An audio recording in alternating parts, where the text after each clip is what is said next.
When I told my wife that I wanted to become a Muslim, my wife, who had been a devout Christian her whole life, she told me, Sean, I will never become a Muslim. And it hurt me a bit because I didn't want to do anything to jeopardize my marriage. A few weeks later, when I traveled to Edmonton, I shared with some men, including a local imam there in Edmonton, that I didn't know how to approach this with my wife. And the brother told me something that was so profound. He said, Sean, do not try to convince your wife to do this. He said, it's more likely that you will mess it up than anything else. He said, but I do want you to trust that Allah will guide her heart.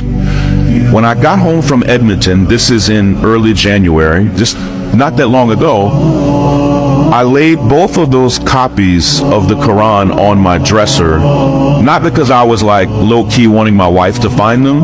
I just didn't want them to get bent up in my suitcase. I was so exhausted from traveling that I went to bed like at 8 p.m. When I woke up almost 12 hours later, my wife had grabbed one of those copies. She's a professor, a doctor. Yes. She had already, through the night, she had already read almost half of the Quran. When I woke up, my wife said to me something that was so shocking. She said, Sean, I think we should become Muslims. And there's a powerful lesson there.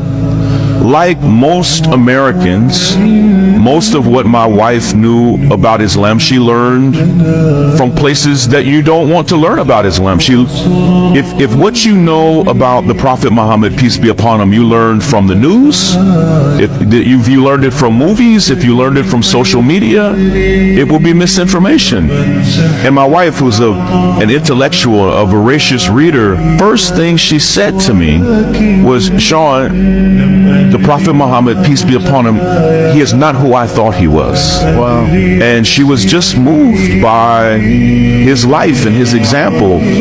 And she was also, she thought that to become Muslim, it meant you no longer had any reverence for Jesus. And I think most Christians think that. Yes. And it was actually quite the opposite. And when she saw that to be a Muslim still meant to have nothing but reverence and love for the Prophet Jesus, it changed her. And for the next 6 weeks, she and I were on a really beautiful private journey that we didn't talk about publicly, of just saying, what would it look like for us to make this big move in our lives? And so 3 weeks ago today, the Sunday before Ramadan, we took our shahada, and it's been beautiful, man.